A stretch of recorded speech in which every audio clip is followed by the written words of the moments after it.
Hello everyone, আসসালামু আলাইকুম। তোমরা সবাই কেমন আছো? আশা করি ভালো আছো।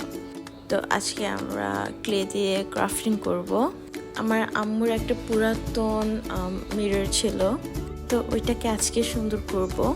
এইভাবে তো ক্লে দিয়ে ফুল বানানো খুবই ইজি, বাট আমি ফুলের পাতাগুলো একটু রিয়েলিস্টিক রাখতে চাচ্ছিলাম। দ্যাটস ওয়াই আমি ফুলের পাতাগুলো একটু বড় রেখেছিলাম। আমার স্ট্র্যাটেজি খুবই সিম্পল ছিল। আমি দুইটা কালারের ক্লে নিব অ্যান্ড দুইটা করে 4টা ফুল বানাবো। ভাবে এই প্রসেসটা ফলো করে আমি পুরো ফুল মিররটা এভাবে সাজাবো। তো এইটাই আমার স্ট্র্যাটেজি ছিল অ্যান্ড যেভাবে বলেছিলাম সেভাবেই করেছি। ফার্স্টে সাদা অ্যান্ড হলুদ, এরপর হচ্ছে পিঙ্ক অ্যান্ড লাইট পিঙ্ক, এরপরে হচ্ছে রেড অ্যান্ড অরেঞ্জ, অ্যান্ড এভাবেই আমি বানাচ্ছিলাম। পরে আর কি কালার দিয়ে মানে কম্বিনেশন কোন কালারের সাথে যাবে কোনটা সেটাই চিন্তা করছিলাম। আমার কাছে কোনো চয়েস ছিল